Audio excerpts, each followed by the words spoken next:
जय श्री काल भैरव। एक प्रश्न आया था कि गुरुदेव आप जो भी बताते हैं वो सब समझ में आता है, लेकिन मेरा विचार कुछ दूसरी ओर भागता है। तो मैं बताना चाहता हूँ कि जो तुम्हारे मन में चलता रहता है, जो विचार चलते रहते हैं, वो तुम्हारे अपने नहीं हैं। वो तुम्हें तुम्हारी पढ़ी हुई किताबों, तुम्हारे देखे हुए वीडियो, सुने हुए ऑडियो, हजारों लोगों के बताए हुए विचार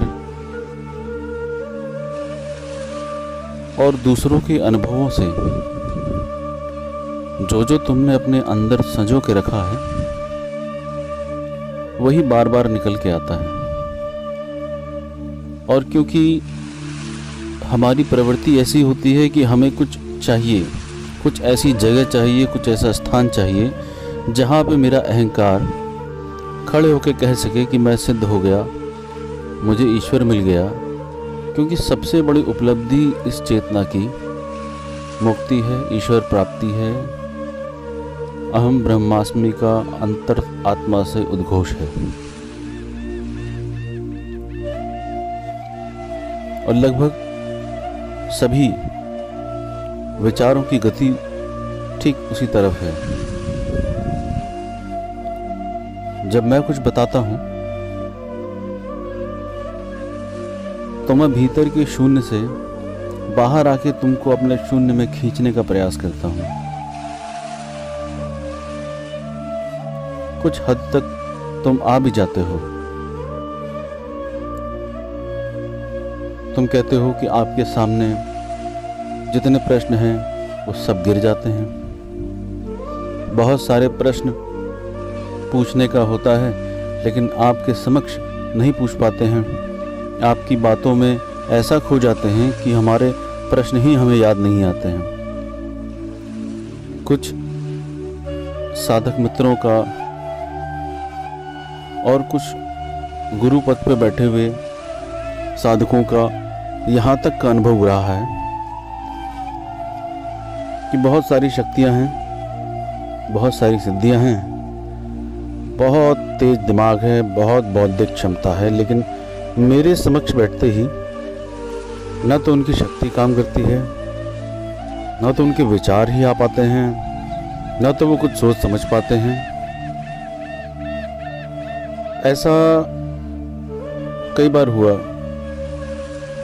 कि जो लोग जानते हैं, समझते हैं, सारी चीज़ों को अपने शिष्यों को बताते हैं,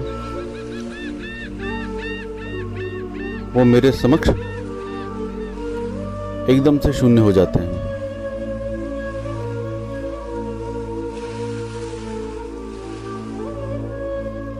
होता यही है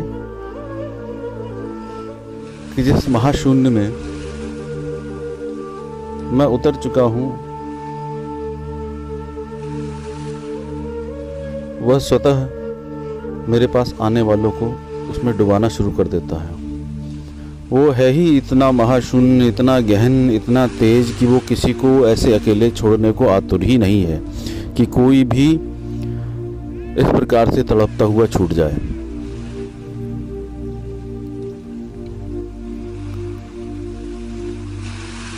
तो जब तुम ये अपने विचारों को लेके आते हो तो मेरे समक्ष मेरी ऊर्जा में खोना शुरू कर देते हो, मेरे शून्य में डूबना शुरू कर देते हो, और तुम उस सत्य के निकट आना शुरू कर देते हो जहाँ पर एक ऐसा आनंद है जहाँ पे किसी प्रश्न की आवश्यकता ही नहीं है। वह मौन और वह शून्य, वह परमात्मा की निकटता ही सभी प्रश्नों का उत्तर है।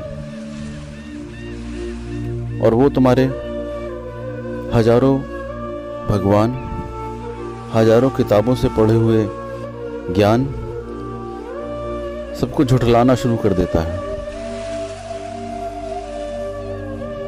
और ये बहुत अज्ञात रूप से हो रहा होता है, जिसको तुम्हारा तार्किक मन समझ नहीं पाता और वहीं धराशायी होकर अपने हथियार डाल देता है। तुमको ये समझ ही नहीं आता है कि ये हुआ क्या। मैं सिर्फ इतना कहना चाहता हूँ कि अगर ऐसा होता है तो उन विचारों को बनाए हुए अपने सभी भगवानों को, अपनी सभी सिद्धियों को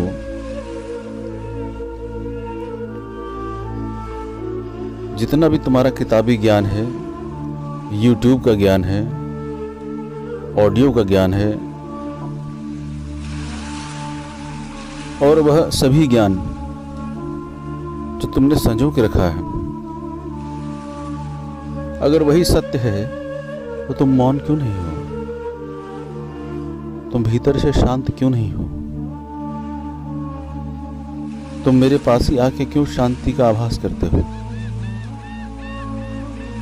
क्यों मेरे पास आके स्वतः झुक जाते हो? अगर तार्किक हो, अगर बौद्धिक हो, तो थोड़ा सा बुद्धि का प्रयोग करके इस तर्क को लगा कर देखो कि अगर वाकई में तुम ज्ञानी हो, तुम्हें सभी ज्ञान है और उस ज्ञान के आधार पे खड़े होके तुम उस शांति को नहीं महसूस कर सकते हो, तो वह तुम्हारा ज्ञान, तुम्हारी जानकारी, तुम्हारा किताबी ज्ञान क्या वाकई में सत्य है?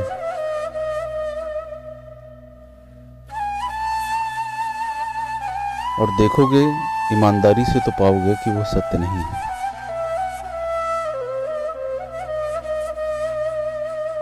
सत्य कुछ और है, प्रकाश कुछ और है। वो अनंत आनंद, अनंत मौन बहुत कुछ और है, जिसका अभी पता भी नहीं है। मैं कहता हूं कि मौन हो जाओ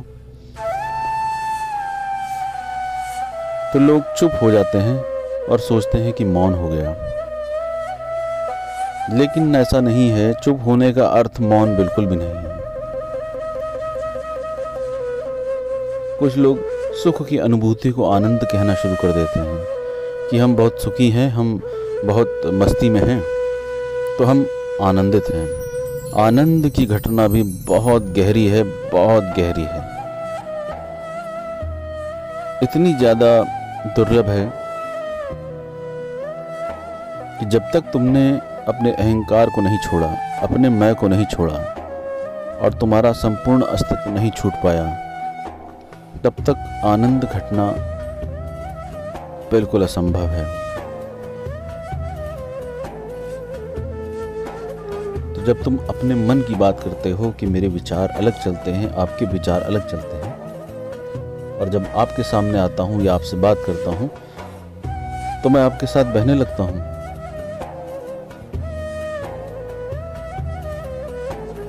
तो बहो,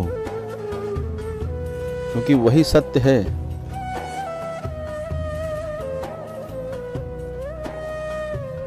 वही प्रेम है मेरा कि तुमको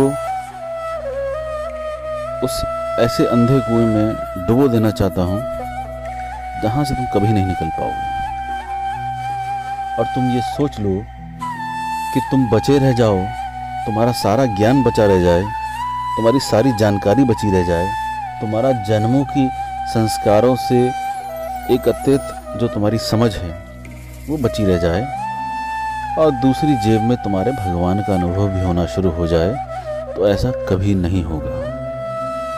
तुमको ये सब छोड़ना पड़ेगा।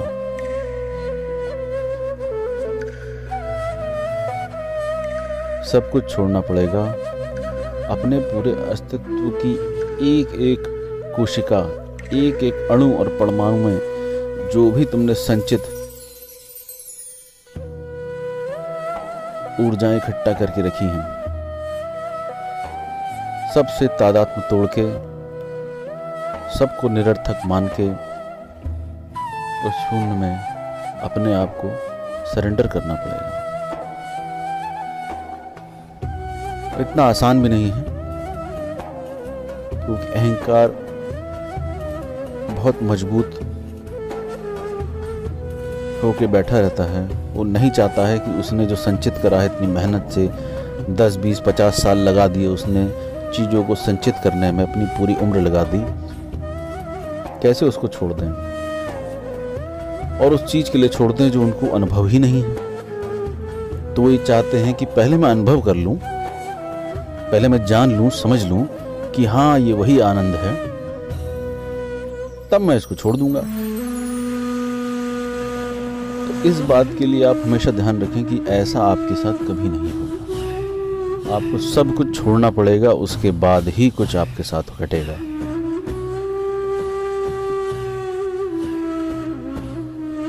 कोई शिव के रूप को मान के बैठा है, कोई कृष्ण के रूप को मान के बैठा है, कोई हनुमान, कोई राम, तमाम शक्तियों को भगवान मान के बैठा है।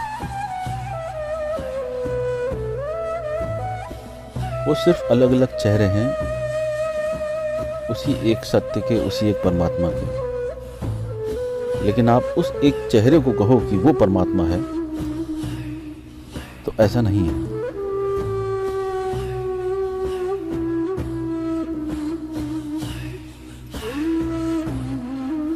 मैं उसी कड़ी में लगातार पूरे भारतवर्ष में घूम घूम के साधकों को ढूंढ ढूंढ के उनको शून्य में डुबाने के लिए पूरी ईमानदारी से प्रयासरत हूं।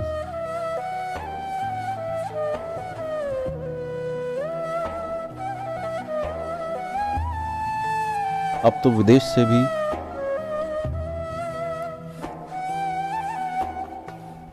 चाहे अमेरिका हो, चाहे ऑस्ट्रेलिया हो, अलग अलग जगहों से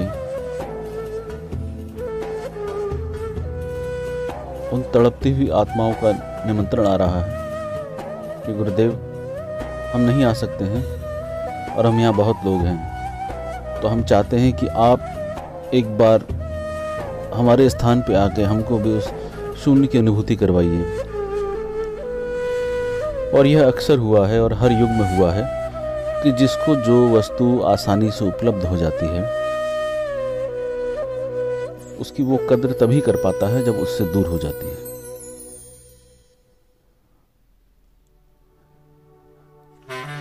इसलिए मैं सभी उन तड़पती हुई आत्माओं को निमंत्रण दे रहा हूं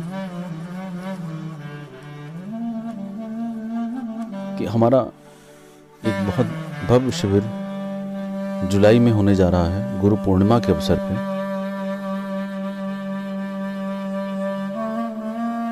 दिल्ली में जो गुरु पूर्णिमा के अवसर पे जो शिविर होगा, इसमें ध्यान के बहुत गहरे प्रयोग करवाऊंगा और वो लगातार कराना बहुत जरूरी है। गुरु सानिध्य बहुत आवश्यक है। गुरु सानिध्य में साधना करना बहुत आवश्यक है। अभी सूरत में एक शिविर हुआ था, एक से एक महान साधक वहां आए, एक से एक सिद्धियों के मालिक वहां आए, और वो साधक भी आए जिन्होंने आज तक कभी साधना ही नहीं करी थी। कुछ साधक ऐसे भी आए जिन्होंने पूर्व में साधना करी थी थोड़ी बहुत, लेकिन अनुभव नहीं हुए थे। हमने 3 दिन में 1.25 लाख मंत्र का अनुष्ठान करवाया, जो कि बिल्कुल ही असंभव बात है। 1.25 लाख मंत्र का अनुष्ठान कम से कम 20 दिन, 30 दिन, 40 दिन लगता ही लगता है। तो जो बहुत सिद्ध साधक थे वो भी 1.25 लाख नहीं कर पाए, और जो सामान्य थे, हृदय से सरल थे, मेरी ऊर्जा से तादाद में बिठा पाए, जैसा मैंने कहा वो कर पाए, उन सभी साधकों ने अपने आप को पूरा झोंक दिया 3 दिन में, और 1.25 लाख मंत्रों का अनुष्ठान हवन के साथ संपूर्ण किया। आगे भी मैं कुछ ऐसे शिविर कराना चाहता हूं कि जिसमें 3 से 5 दिन में 1.25 लाख मंत्रों का अनुष्ठान हो, सभी सत्य को प्राप्त होने को इच्छुक साधक खूब तीव्र ऊर्जा से, पूरे जोश से उस साधना को करें। उस स्थान पर बैठ के खुद की यात्रा को तो अग्रसर करें ही, उस स्थान पे आने वाले सभी साधकों को भी इस लाभ का अवसर मिल सके।